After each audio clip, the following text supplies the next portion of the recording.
오늘 은혜 받으실 말씀은 요한복음 14장 27절 말씀입니다. 요한복음 14장 27절 말씀을 다 같이 봉독하겠습니다. 평안을 너희에게 끼치노니 곧 나의 평안을 너희에게 주노라. 내가 너희에게 주는 것은 세상이 주는 것과 같지 아니하니라. 너희는 마음에 근심하지도 말고 두려워하지도 말라. 아멘.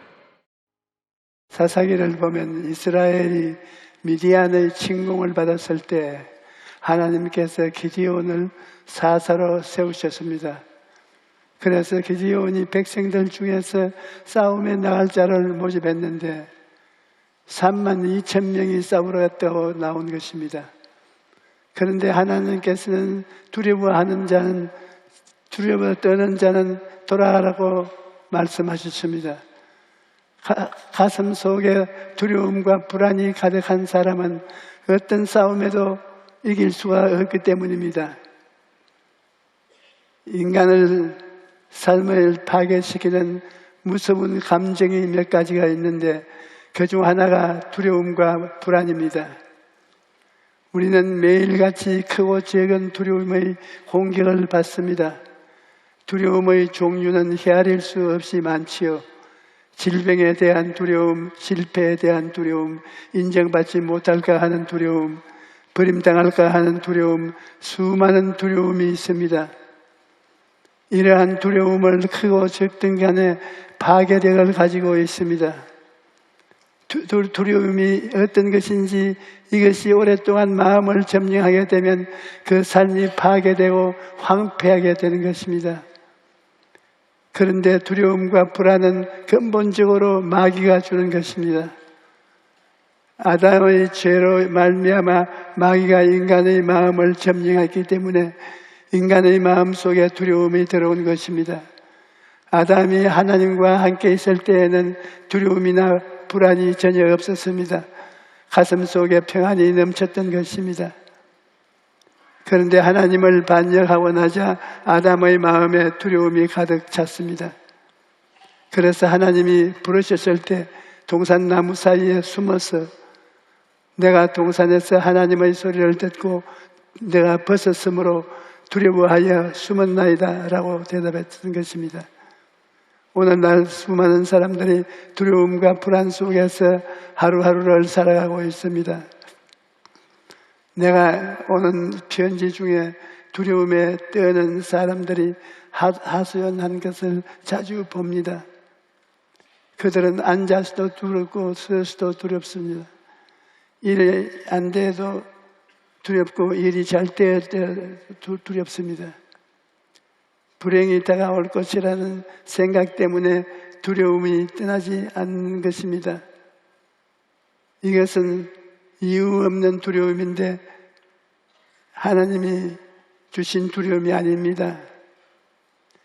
예레미야서 29장 11절에 야훼의 말씀이니라 너희를 향한 나의 생각을 내가 아나니 평안이요 재앙이 아니니라 너희에게 미래와 희망을 주는 것이라고 말씀했습니다. 그러므로 우리의 마음속에 두려움과 불안과 공포심을 가져다 주는 것은 원수 마귀가 그렇게 하는 것입니다. 마귀가 와서 우리의 삶을 도둑질하고 죽이고 멸망시키려고 할 때 마귀는 먼저 우리 마음속에 두려움을 줍니다. 두려움을 가지고 우리의 믿을 것을 무력화시켜서 마귀의 저항의 힘을 잃게 만든 다음에 도둑질하고 죽이고 멸망시키는 것입니다. 옛날에 우리 아버님이 과수원을 했는데 우리가 개를 10수마리 키웠습니다. 개가 사람이 오면 뛰어나가서 짖는데 달아나는 사람은 영락없이 물립니다. 그러나 달아나지 않고 당당하게 걸어오는 사람은 개가 주위에서 빙글빙글 돌기만 할 뿐이지 결코 달라들어 물지를 못합니다.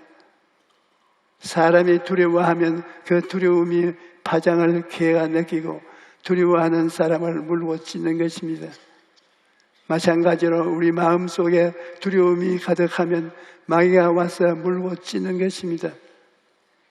그 이름으로 여러분 두려움과 불안을 가볍게 생각하지 마십시오. 두려움과 불안은 마귀가 우리의 삶을 도둑질하고 죽이고 멸망시키게 되는 것임을 분명히 알고 마귀를 대적하고 귀신을 내어 쫓아야 합니다. 마귀를 대적하고 가슴 속에 평안을 가지기 위해서는 먼저 하나님과 화목해야 합니다. 요한일서 2장 2절에 그는 우리를 죄를 위하여 화목 제물이니 우리만 위할 뿐 아니요 온 세상의 죄를 위함이라고 말씀하십니다. 예수님께서 화목 제물로서 십자가에 달려 죽으심으로 우리 죄를 대속하시고 하나님과 우리 사이를 화목하게 하신 것입니다. 그러므로 예수님을 믿고 죄 용서를 받고 하나님과 화목할 때 비로소 가슴 속에 평안을 가질 수가 있는 것입니다. 또한 예수님을 믿고 하나님의 자녀가 되면 하나님이 우리의 피난처가 되시기에 어떠한 환경에서도 평안할 수 있습니다. 죄를 지은 아담은 하나님의 낯을 피해서 나무 사이에 숨어야 했습니다. 하지만 우리는 죄를 용서받았기 때문에 하나님의 품에 숨을 수가 있는 것입니다. 시편 기자는 지존자의 은밀한 곳에 거주하며 전능자의 그늘 아래에 사는 자여 나는 야훼를 가리켜 말하기를 나의 피난처요 나는 요새요 내가 이래하는 하나님이라고 고백합니다. 하나님의 품이 우리의 피난처가 되는 것입니다. 어미새가 그 새끼를 난로 밑에 숨기고 그 깃으로 덮어주는 것처럼 하나님께서 우리를 그 품에 품어주시는 것입니다. 여러분, 우리에는 하나님이 품에 안에 있기 때문에 그 누구도 우리를 해할 수가 없습니다. 요한일서 4장 18절에 사랑 안에 두려움이 없고 온전한 두려움을 내어 쫓나니 두려움에는 형별이 있음이니라. 두려워하는 자는 사랑 안에서 온전히 이루지 못하느니라고 말씀합니다. 온전한 사랑이 두려움을 떼어 쫓는다고 했습니다. 어린아이가 캄캄한 밤이 와도 어머니의 사랑의 품에 안겨 있으면 두렵지 않습니다. 이와 같이 여러분도 하늘과 땅과 그 가운데 모든 것을 지으신 하나님 아버지의 사랑의 품에 안기고 하나님께 모든 문제를 맡기면 두려움은 저절로 사라지고 버리고 마는 것입니다. 예수님께서는 평안을 너희에게 그치노니 곧 나의 평안을 너희에게 주노라. 내가 너희에게 주는 것은 세상이 주는 것과 같지 아니하니라. 너희는 마음에 근심하지도 말고 두려워하지도 말라고 말씀하셨습니다. 그러므로 예수님께서 우리에게 주신 평안을 마귀에게 빼앗겨서는 안 됩니다. 마귀가 두려움을 가지고 공격할 때 마귀를 대적하고 귀신을 쫓아내십시오. 야고보서 4장 7절은 그런즉 너희는 하나님께 복종할지이다. 마귀를 대적하라. 그리하면 너희를 피하리라고 말씀합니다. 마귀를 대적하고 귀신을 내어 쫓아야 긍정적인 가슴을 가질 수가 있는 것입니다. 마귀를 대적하지 않으니까 자꾸 달라들지요. 우리가 마귀를 대적하면 마귀가 피하게 되어 있는 것이 여러분, 우리에게는 예수님의 이름이 있기 때문에 예수님께서 행하신 대로 귀신을 쫓아낼 수 있습니다. 이 위대한 권세를 가지고도 병든 자를 고치고 귀신을 쫓아내지 못한다면 이것은 우리의 잘못이지 다른 누구의 잘못도 아닌 것입니다. 예수님께서는 분명히 말씀하셨습니다. 믿는 자들에게는 이런 표적이 따르리니 곧 그들이 내 이름으로 귀신을 쫓아내며 새 방언을 말하며 뱀을 집어올리며 무슨 독을 마실지라도 해를 받지 아니하며 병든 사람에게 손을 얹은 적 나으리라. 여러분, 오늘날 세상에는 도둑이 많이 있습니다. 그래서 어딜 가나 늘 조심합니다. 그러나 많은 사람들이 영적인 세계에도 도둑이 있다는 사실을 모릅니다. 마귀와 귀신들은 여러분에게 와서 마음의 평안을 빼앗고 가정의 평화를 빼앗고 화목을 파괴하려고 합니다. 이러한 것이 다가올 때 여러분은 서로 원망하고 있을 것입니까? 그래서는 안 되지요. 오늘 이 시간 우리 믿는 자들은 예수님의 권세로 귀신을 쫓아내야 하는 것입니다. 여러분이 하루의 일을 마치고 집에 갔는데 마치 벌떼가 와서 집을 덮친 것 같이 집안 분위기가 저기압을 때가 있습니다. 가족들이 그러려면 가정의 이유가 없는데 집안 분위기가 우울하고 저기압은 마귀가 시험을 하려고 찾아온 것입니다. 그럴 때는 어떻게 해야 할까요? 나는 그럴 때 무릎을 꿇고 앉아서 나사렛 예수의 이름으로 귀신을 향하여 호령을 칩니다. 나사렛 예수의 이름으로 명하노니 우리 집에서 떠나가라. 그러면 얼마 있지 않아서 봄바람같이 신기하게 모든 것이 답답하고 불안한 마음은 사라지고 평안과 온화함을 기쁨이 온 가정에 넘쳐나는 것입니다. 우리가 만일 이 권세를 행사하지 않았더라면 수없이 많은 불행을 미연에 방지하고 수많은 마음의 파탄을 부부간의 파탄, 삶의 여러 가지 두려움을 예수 이름으로 물리칠 수 있었을 것입니다. 예수님께서는 이것을 미리 아셨기 때문에 내 이름으로 귀신을 쫓아내라고 하셨던 것입니다. 여러분, 오늘날도 우리는 예수의 이름으로 귀신을 쫓아내고 평안과 승리를 체험할 수 있습니다.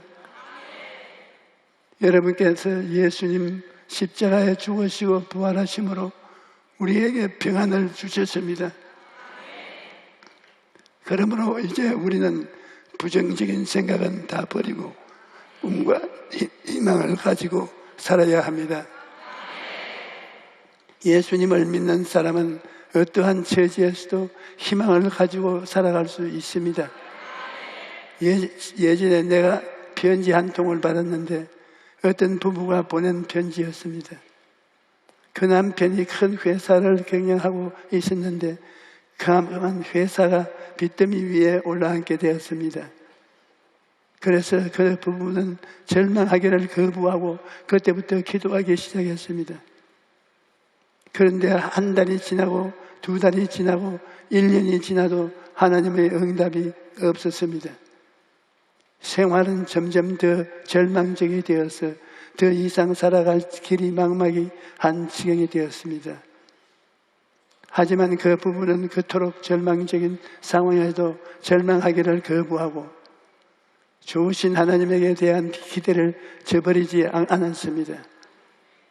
하지만 계속 생활이 어려워지고 도저히 감당할 수 없는 삶의 마지막 골목에 처하게 되자 이왕 죽을 바에는 마지막으로 순복음교회에 가서 운명을 결단 내리자 하고 저희 교회를 찾아온 것입니다.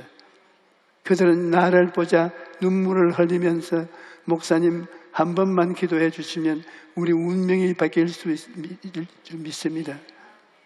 이와 같은 기대에 넘치는 말을 하며 기도를 요청했습니다. 그래서 나는 그분들을 위해 평범한 축복의 기도를 해 주었습니다.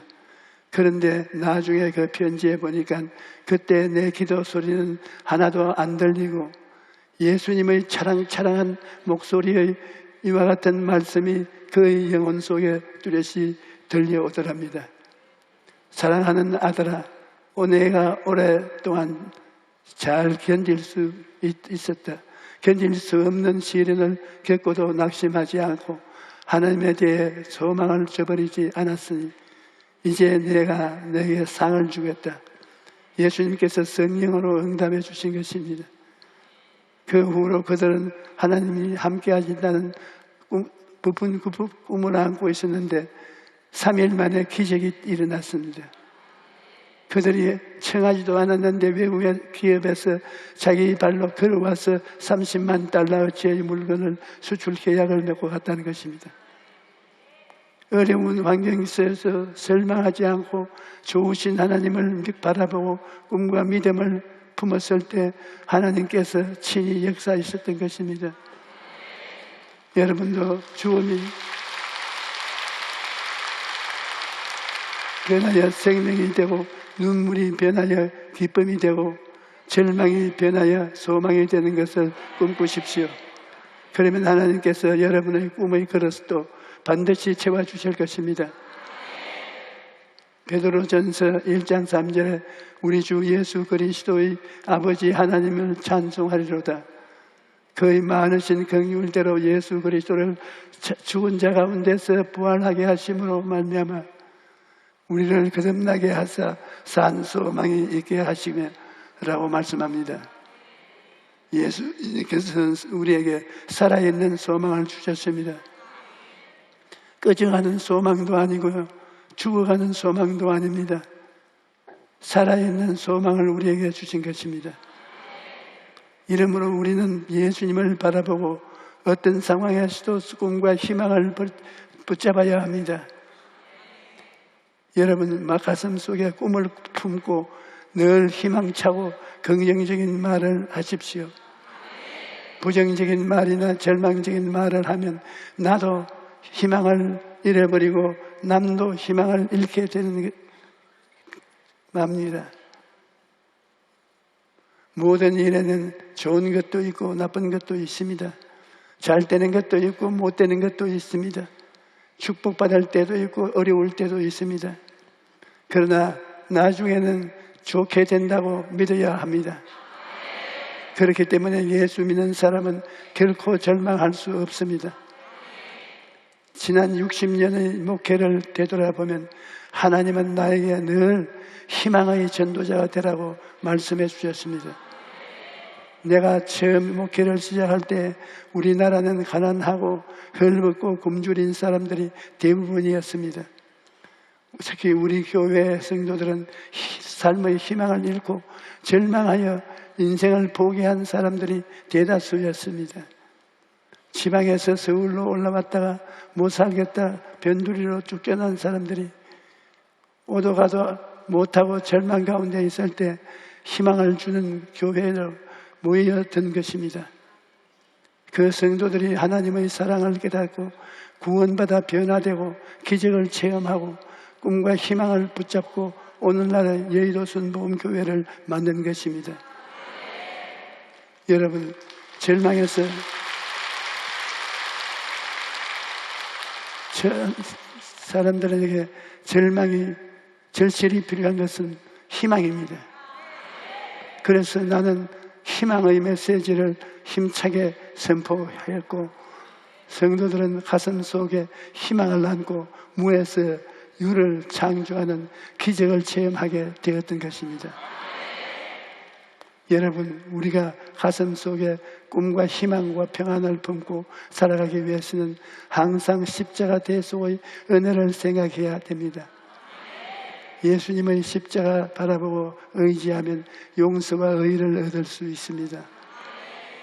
예수님의 십자가를 바라보고 의지하면 성령 충만과 거룩함을 얻을 수 있습니다.